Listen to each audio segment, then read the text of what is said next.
आज की कहानी है राजा का उत्तराधिकारी कौन। एक बार की बात है, तुगलक नगर राज्य में प्रताप सिंह नाम का एक राजा हुआ करता था। वह बहुत ईमानदार और साहसी था। उसे अपनी प्रजा से बहुत प्यार था। उसके राज्य में सभी लोग उससे खुशी से एक साथ रहते थे। राजा को एक बात हमेशा परेशान किया करती थी कि उसके जाने के बाद उसके राज्य को कौन संभालेगा, क्योंकि उसकी कोई औलाद नहीं थी। एक दिन राजा ने अपने राज्य से ही किसी युवक को अपना उत्तराधिकारी चुनने का फैसला किया। वह अपनी ही तरह किसी ईमानदार लड़के को सत्ता सौंपना चाहता था, जो प्रजा का ख्याल रख सके। राजा ने काफ़ी सोच विचार करके राज्य के सभी होनहार बच्चों को दरबार में बुलाया और घोषणा करते हुए कहा, मैं आप सब में से किसी एक को अपना उत्तराधिकारी बनाना चाहता हूँ। इसके लिए आप सबको एक परीक्षा दी जाएगी। जो इसमें पास होगा वही मेरा उत्तराधिकारी बनेगा। इसके बाद राजा ने वहाँ मौजूद सभी बच्चों को एक एक बीज दिया और बोला कि घर जाकर इस बीज को गमले में लगाना है। 4 महीने बाद सभी अपने पौधे के साथ यहाँ पर फिर से एकत्रित होंगे। उस समय मैं आप में से किसी एक को अपना उत्तराधिकारी बनाऊंगा। सभी सोच रहे थे कि राजा अपना उत्तराधिकारी बनाने के लिए कोई कठिन परीक्षा देने वाले हैं, लेकिन गमले में बीज बोने की बात सुनकर सभी इस परीक्षा को आसान समझकर खुशी खुशी घर लौट गए। वक्त बीतने लगा। सभी बच्चों के गमले से बीज की उपज दिखने लगी थी, लेकिन क्षितिज नाम का एक बच्चा था जिसके गमले से पौधे का नामो निशान नहीं था।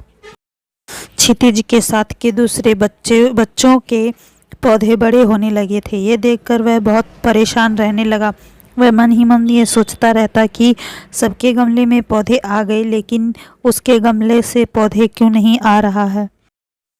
उसने सोचा कि हो सकता है उसका पौधा उगने में अधिक समय ले, इसीलिए उसने हार नहीं मानी और वह पूरी मेहनत और लगन के साथ गमले की ओर ज़्यादा देखभाल करता।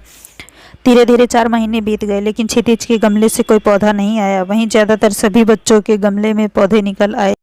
कुछ बच्चों के पौधों में तो फूल और फल भी दिखने लगे। राजा के पास जाने का समय आ गया।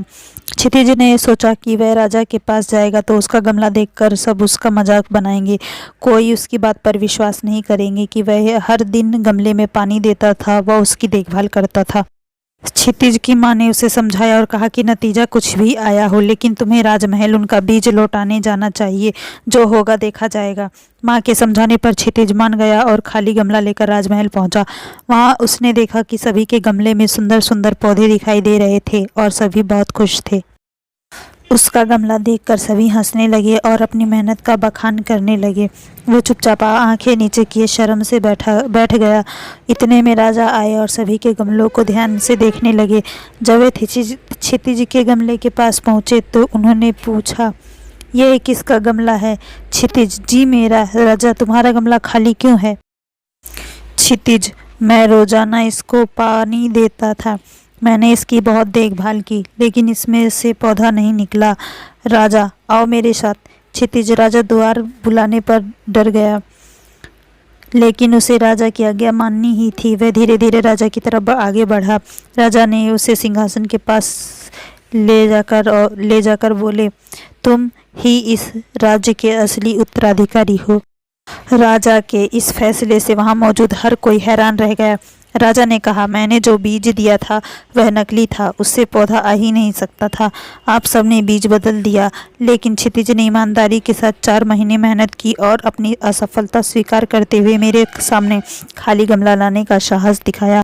क्षितिज में वो सारे गुण हैं जो एक राजा में होने चाहिए। इसीलिए इस राज्य का अगला उत्तराधिकारी मैं क्षितिज को बनाता हूँ। सभी युवकों का सिर शर्म से झुक गया। वे चुपचाप दरबार से बाहर निकल गए। इस तरह क्षितिज ने ईमानदारी की बदौलत राज्य का सिंहासन पा लिया। कहानी से सीख, हमें किसी भी परिस्थिति में ईमानदारी नहीं छोड़नी चाहिए। इंसान को उसकी सच्चाई और ईमानदारी का फल जरूर मिलता है। कहानी पसंद आई हो तो चैनल को लाइक और सब्सक्राइब जरूर करें। धन्यवाद।